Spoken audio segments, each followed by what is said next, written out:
तुलसीदास के पदों के लिए मैं आपको स्वागत करता हूँ।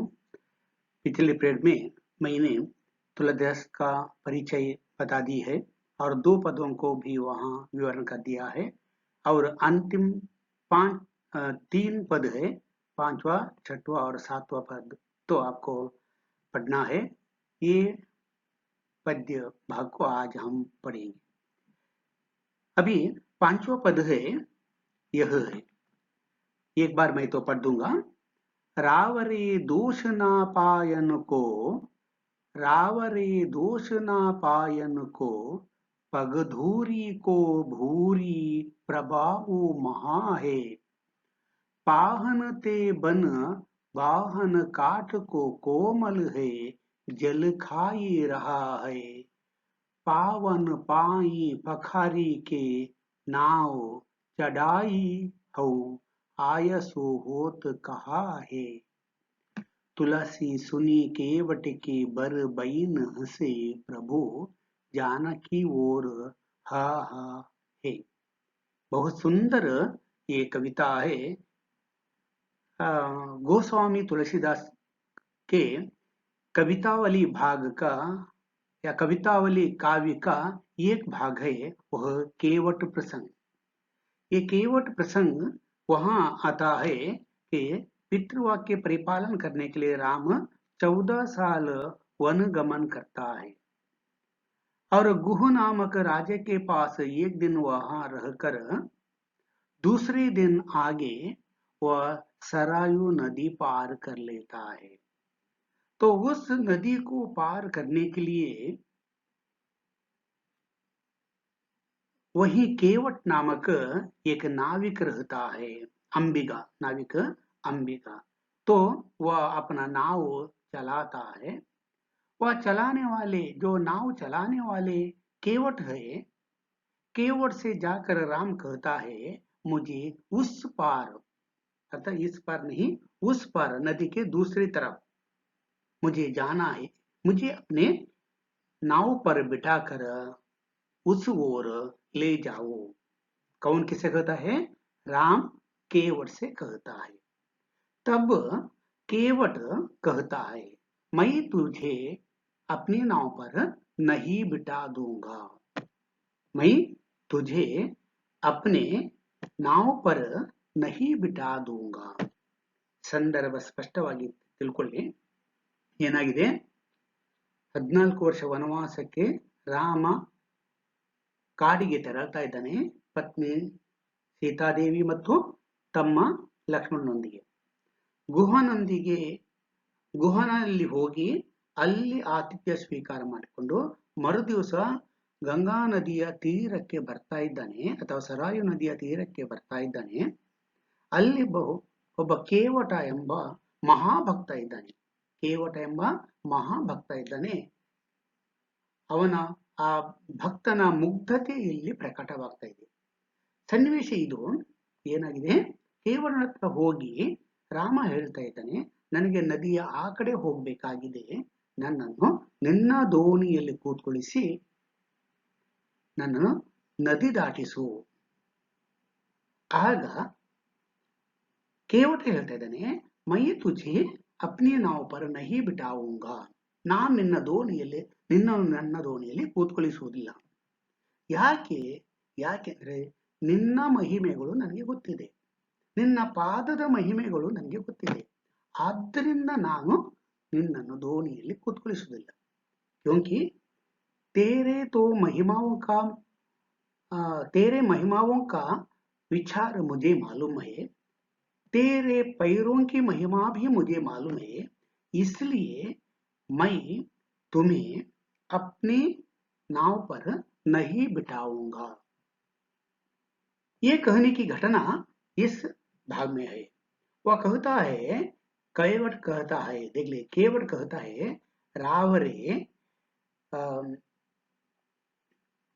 रावरे दोष ना पायन को। तो रावरे अर्थात आपके दोष ना पायन, पायन अर्थ पैर के दोष तो कुछ नहीं है।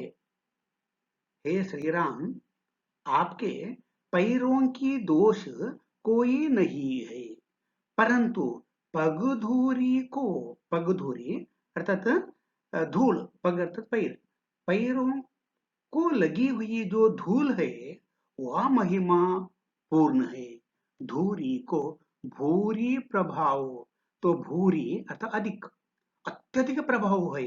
महा महा ಅಂದ್ರೆ महान, महिमा, श्रेष्ठ।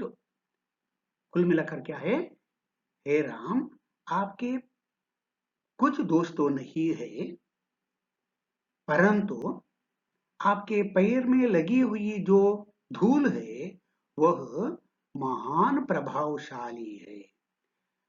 ಹೇಗೆ ಯಾಕೆಂತ ಹೇಳಿದ್ರೆ पाहनते बन बाहन काट को कोमल है।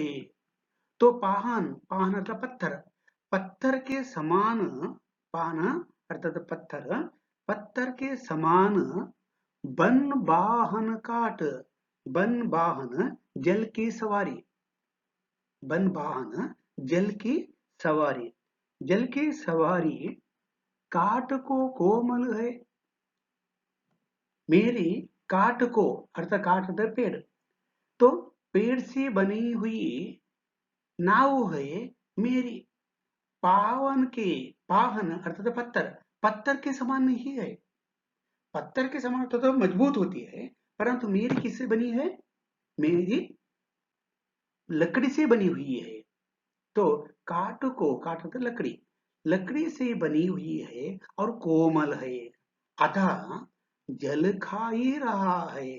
और जल खाई, तब आपको मालूम है पेड़ यदि पानी में है तो वह सॉफ्ट होता जाता है, कोमल होता जाता है, मजबूत नहीं रहता।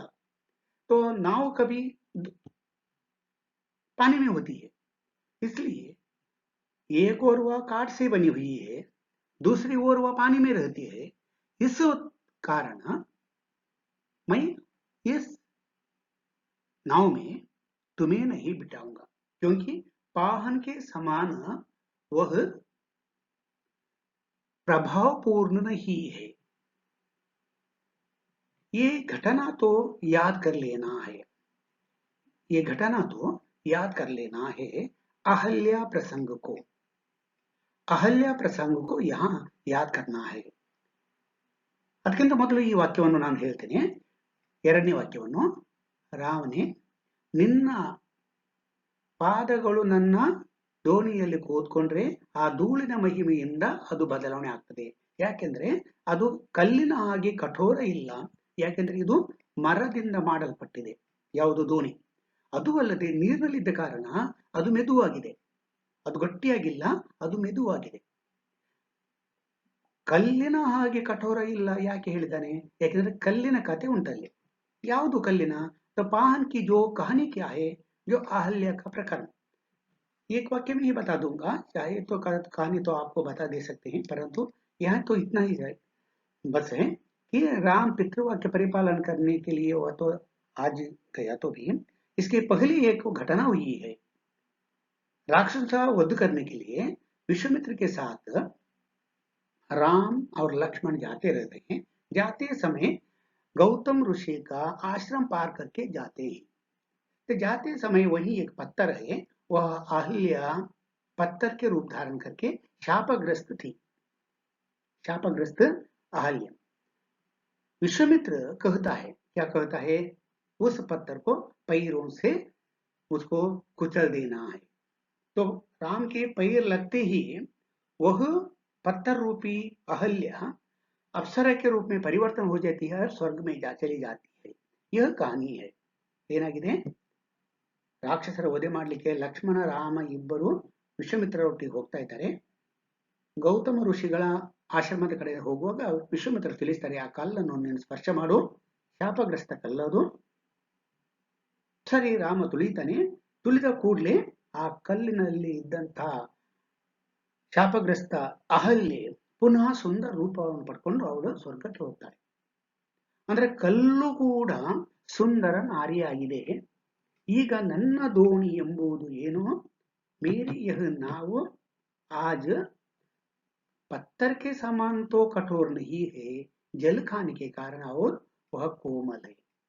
तो यदि स्त्री हुई तो उनका अबोध बुद्धि है ಅವನ ವಿಚಾರ ಏನಂತ ಹೇಳಿದ್ರೆ ಈಗ ನನ್ನ ದೋಣಿಯೂ ಕೂಡ ಒಂದು ಹೆಣ್ಣಾಗಿ ಪರಿವರ್ತನೆ ಆದ್ರೆ ಕಲ್ಲು ಹೆಣ್ಣಾಗಿ ಪರಿವರ್ತನೆ ಆಗಿದೆ ಈಗ ನನ್ನ ದೋಣಿಯು ಹೆಣ್ಣಾಗಿದ್ರೆ ನಾನು ಹೇಗೆ ಊಟ ಮಾಡಲಿ ಎಂಬ ಪ್ರಶ್ನೆ ಅವನ ಮೇಲೆ ಅವನ ತಲೆಯಲ್ಲಿ ಯಾರದು केवटन तलेली आज केवट के मन में ऐसा संदेह है यदि उनकी नाव श्री राम के पैर लगने से सुंदर नारी बन गया तो वह क्या कर सकता है क्योंकि पेट भरने के लिए उनका राह क्या है ये नाव यदि नाव नहीं तो वह पेट नहीं भर सकता इसलिए कहता है मैं आपको मेरे नाव पर नहीं बिठा दूंगा पावन पाया पखरी के नाव चढ़ा ही हूं वह कहता है मैं नानु पावन पाया पावन अर्थ पवित्र पाया अर्थ पैर तेरे जो पवित्र पैर हैं पखारी पखारना धोना तेरे जो पैर हैं मुझे ಅವಕಾಶ दे दीजिए पैर धोने के लिए ನಿನ್ನ ಪವಿತ್ರವಾದ ಕಾಲನ್ನು ತೊಳಿಲಿಕ್ಕೆ ನನಗೆ ಅವಕಾಶ ಕೊಡು ಅವಕ್ಕೆ ನಾವು ಚಢಾಯಿ ಹೂಂ ಆ ಕಾಲನ್ನು ತೊಳೆದ ನಂತರ ನಾನು ನಿನ್ನನ್ನು ನನ್ನ ದೋಣಿಯಲ್ಲಿ ಕೂತ್ಕೊಳಿಸ್ತೇನೆ पहले क्या है मुझे तेरे पैरों को धोना है बाद में मैं क्या करता हूं अपनी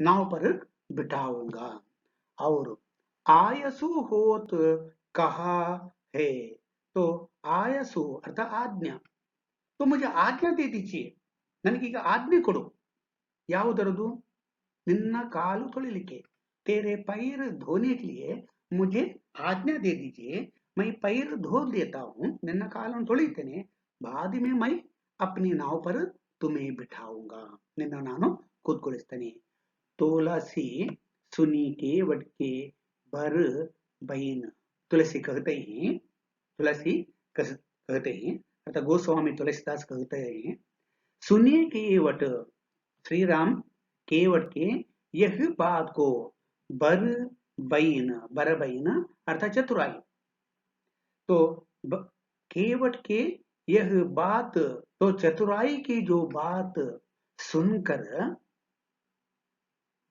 हंसे प्रभु प्रभु श्री राम हंसता है जानकी और हा हा हा हा अर्थात हंसी तो हंसी हंसता है इस तरह हा हा हा देखो मेरा भक्त कैसे है सीता देवी देखो कहने के लिए कहता नहीं है जानकी की ओर देखता है देखो मेरा भक्त कैसा है ನೋಡು ನೋಡು ನನ್ನ ಭಕ್ತ ಹೇಗಿದ್ದಾನೆ ಎಂತಹ ಮುಗ್ಧನಿದ್ದಾನೆ ನನ್ನ ಕಾಲನ್ನು ತೊಳೆದು ತನ್ನ ದೋಣಿಯಲ್ಲಿ ಕೂತ್ಕೊಳ್ಳಿಸ್ತಾನೆ ಅಂತ ಹೇಳಿದ್ರೆ ನನ್ನನ್ನು ಯಾವ ರೀತಿ ಸ್ಮರಿಸ್ತಾ ಇದ್ದಾನೆ देखो देखो कहकर हा हा हा कर हंसता है हंसी के साथ अपने आंखों के संकेत किन की ओर करता है सीता देवी की ओर इसके साथ यह पद समाप्त होते हैं और नेक्स्ट समझ में आया हुआ है कि कुल मिलाकर इस पद में ಈ ಪದದಲ್ಲಿ ಏನಾಗಿದೆ कवि तुलसीदास ये बताना चाहता है कि केवट की भक्ति क्या है श्री राम की ओर भक्ति क्या है और किस तरह अपनी भक्ति को दिखाता है केवल एक केवट अर्थात वह नाविक है नाव चलाने वाला है परंतु उनकी अप्रतिम भक्ति का परिचय हमें ये 5वें पद से मिलता है और नेक्स्ट शीस जटा उर्बाहु विशाल विलोचन लाल तिरछी सी बहुही तून सरासन बान धरे तुलसी बन मार्ग में सुटी सोही सादर बारही बार सुभाई चिते तुम क्यों हमारो मन मोहे पूछत ग्राम बधु शीसो कहो सांवरे से सखी रावरे को ही तो ये भी वनगमन की घटना है वनगमन या जंगल की ओर जा रहे हैं राम लक्ष्मण और सीता जाते समय ग्राम वधुएं प्रश्न करने लगी हैं। देखो देखो उस ओर से 3 लोग जंगल की ओर जा रहे हैं। कौन? राम लक्ष्मण सीता। वे कैसे हैं और ಹೇಗಿದ್ದಾರೆ? शीश जटा, शीश अर्थात सिर, सिर पर जटा है, जटेಯನ್ನು ಕಟ್ಟಿದ್ದಾರೆ। शीश जटा है और उर्बाहु विशाल, और उर्बाहु, उर अर्थात हृदय, हृदय और बाहु, हृदय भी विशाल है, बाहु भी विशाल है, मजबूत है, ಒಟ್ಟುಮುಟ್ಟಿನ ಬಾಹುಗಳು, और हृदय भी मजबूत है। बिलोचन लाल, और उनके लोचन, लोचन क्या है तो लाल लाल हैं, उनके आंखें लाल लाल। तिरछी सी बहुएं, और जो उनके बहुएं हैं, ಹುಬ್ಬುಗಳು, ಈ ಹುಬ್ಬುಗಳು ಹೇಗಿದಂತೆ ತಿರ್ಚಿ ಕಾಮನ ಬಿಲ್ಲು, तो ಕಾಮನ ಬಿಲ್ಲಿನ ಹಾಗೆ तिरछी वक्रವಾಗಿ ಇದೆ। क्या है? उनकी बहुएं। और तून सरासन बाण धरे, तून अर्थात तर्कस, तो तून में सरासन, सरासन धनुष बाण, सरासन धनुष बाण, सरासन बाण अर्थात धनुष बाण धरे हैं। विशाल हृदय है, विशाल बाहु है, सिर पर जटा बांध ली है, और कंधे पर तर्कस है, तर्कस बत्तलिके, और उसमें धनुष बाण, तो बाण तर्कस में है, हाथ में धनुष ले ली है। और तुलसी वन मार्ग में सुटी सऊ है, तो तुलसीदास कहता है, तुलसीदास कहता है इस तरह वन मार्ग, वन अर्थात वन, वन मार्ग में सुटी सोहे, सोहे सुंदर, सुंदर सुटी जो राम लक्ष्मण दिखाई देने लगे हैं। कहाँ? वन मार्ग में जा रहे हैं। और सादर, सादर बार ही बार, देख लीजिए, आदर सहित बार बार, आदर सहित बार बार क्या करता है? सुभाई, सुंदर लगता है, चिते चित से तुम त्यों हमारो मन मोहे। तो उस ग्राम वधुएं आज प्रश्न करने लगी हैं। ಎಲ್ಲ ಗ್ರಾಮ ವಧುಗಳು ಇಷ್ಟವರೆಗೆ ಎಷ್ಟು ಸುಂದರವಾದ ಯುವಕ ಯಾರೂ ಬರ್ತದ್ದು ಕಾಣಲಿಲ್ಲ, ಅಲ್ಲಿ ಹೋಗೋರು ಯಾರು ಯಾರು, ಕೌನ್ ಜಾ ರಹಾ ಹೈ, देखो देखो, जटा है, सुंदर बाहु है, सुंदर हृदय है, विशाल हृदय है, और तर्कस में बाण है, हाथ में धनुष है। इस तरह सुंदर रहने वाले वे बालक कौन है, कौन है? ये प्रश्न ग्राम वधुएं करते हैं। और ये भी प्रश्न करते हैं कि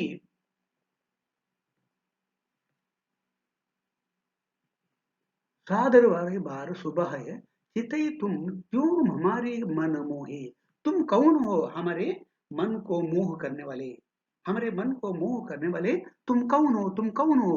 ये प्रश्न करने लगी हैं। एक नारी, एक ग्रामवधु करने लगी है। पूछत ग्राम वधु, ನೋಡಿ पूछती है ग्राम वधु, अर्थात ग्राम की एक वधु अर्थात युवती, सियासों, सिया अर्थात सीता देवी, तो सीता देवी से वह प्रश्न करती है। तो कहो रावरे से सकी, रावरे को हूँ, हे सखी, सांवरे, सांवरे श्यामल वर्ण के, तो श्यामल वर्ण के जो आपके पास है, हे सखी, रावरे, रावरे अर्थात आपके, रावरे आपके, वे आपके को हैं, ये कौन है? तेरे साथ जाने वाला वह कौन है? तू अकेली है, दो पुरुष है। तो तेरे साथ श्यामल वर्ण वाले जो साथ चल रहा है ना, वह आपके लिए क्या है, क्या होना है? ये प्रश्न ग्राम वधु वधु बधु ग्राम की एक स्त्री पूछ रही है। किनसे? सीता माता से। इस तरह इसमें इस पद में श्री राम का अपूर्व सौंदर्य का वर्णन भी है, साथ ही साथ ये एक ग्राम वधु संदेह व्यक्त कर रही है। वह संदेह का चित्रण भी यही दिया है। चाहे तो मैं कन्नड़ में दो वाक्य में बता दूंगा। ರಾಮ ವನವಾಸಿಗೆ ಹೋಗ್ತಾ ಇದ್ದಾನೆ.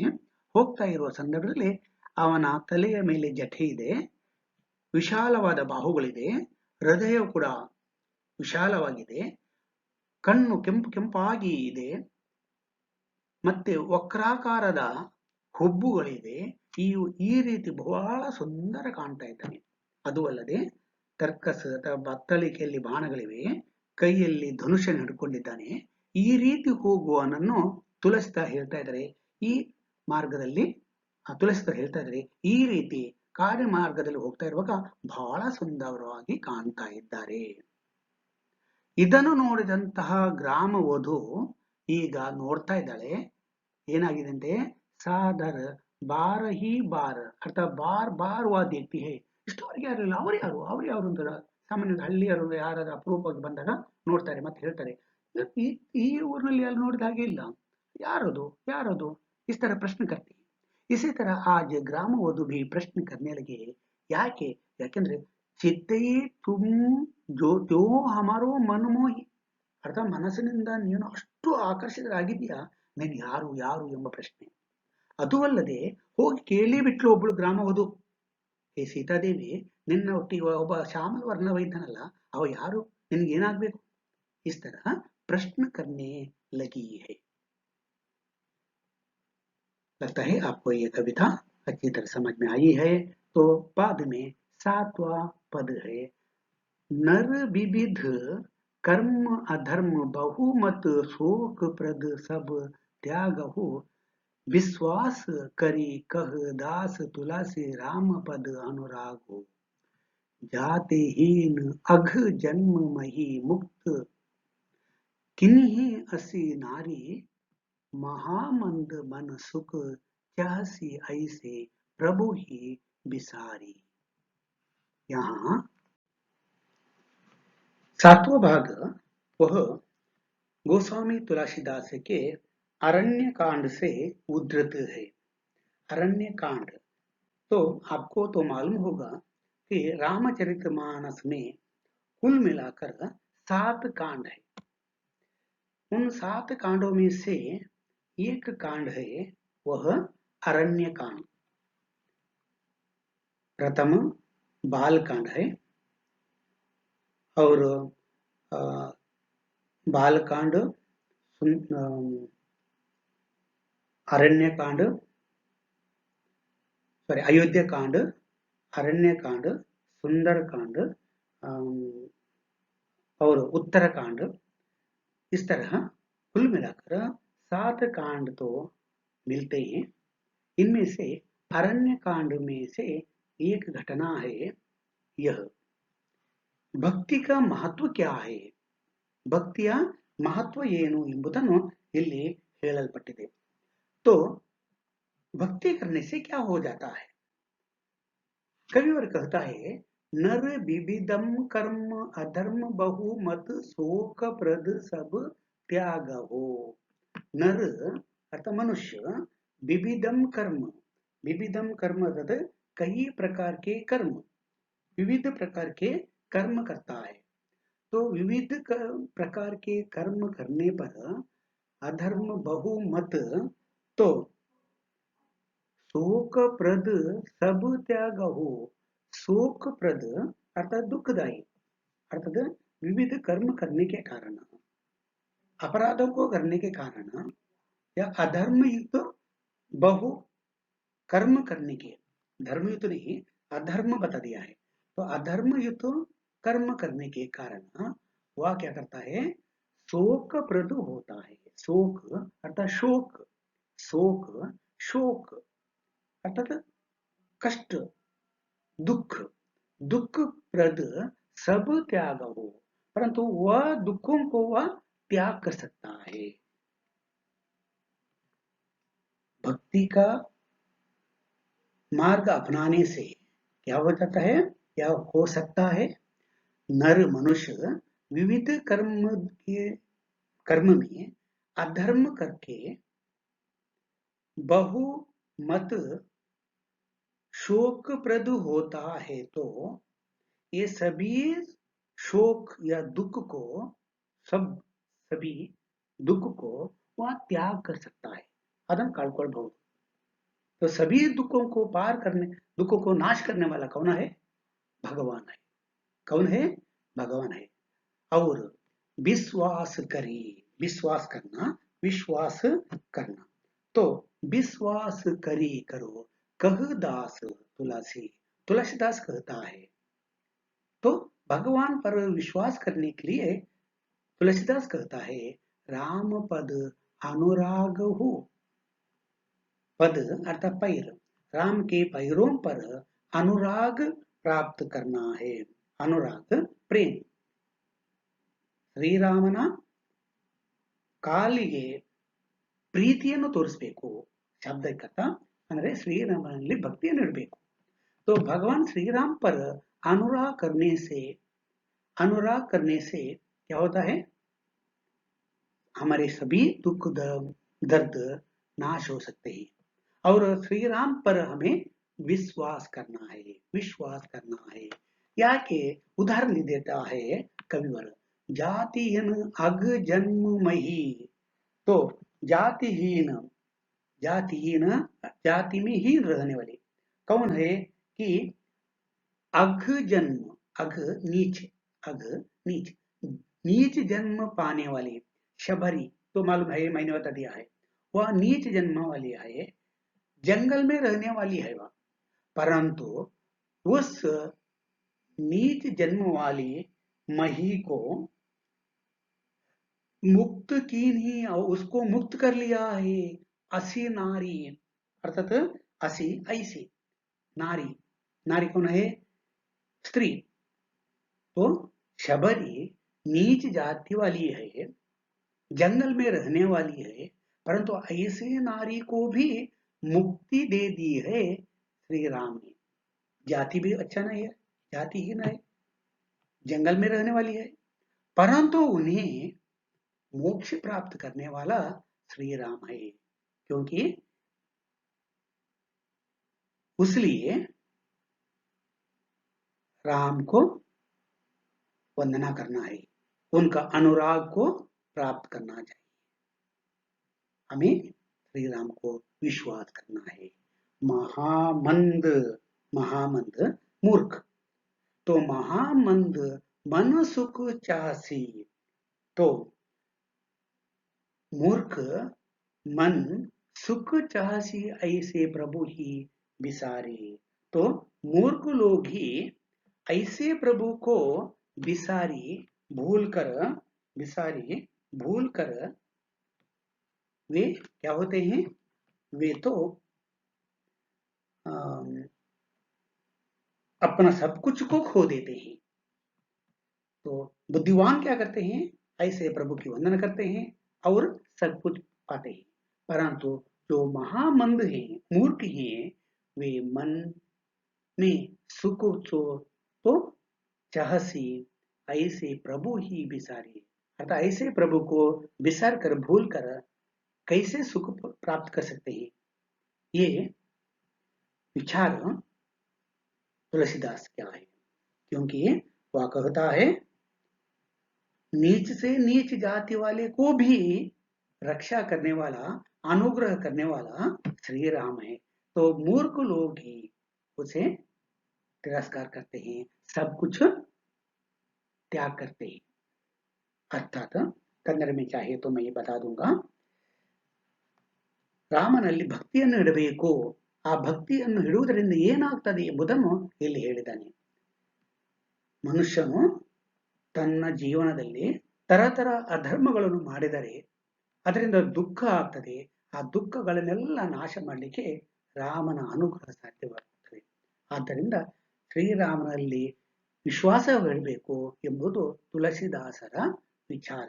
ಅವರು ಹೇಳ್ತಾ ಇದ್ದಾನೆ, ರಾಮನ ಪದದಲ್ಲಿ ಅನುರಾಗವನ್ನು ಮಾಡಿದರೆ ಖಂಡಿತವಾಗಿ ಮೋಕ್ಷ ಪ್ರಾಪ್ತಿ ಆಗ್ತದೆ. ಯಾಕೆಂದರೆ ಕಾಡಿನಲ್ಲಿರುವಂತ ಬೇಡರ ಜಾತಿಯ ಶಬರಿ ನೀಚ ಜಾತಿ ಒಳಗಿದ್ಲು, ಆದರೆ ಶ್ರೀರಾಮನ ಭಕ್ತಳಾಗಿದ್ಲು. ಆದ್ದರಿಂದ ಅವರಿಗೆ ಮುಕ್ತಿ ಸಿಕ್ತು, ಮೋಕ್ಷ ಪ್ರಾಪ್ತಿಯಾಯಿತು. ಅಂತಹ ಮಹಾನ್ ಚೇತನ ಶ್ರೀರಾಮನನ್ನು ಮೂರ್ಖರು ಮಾತ್ರ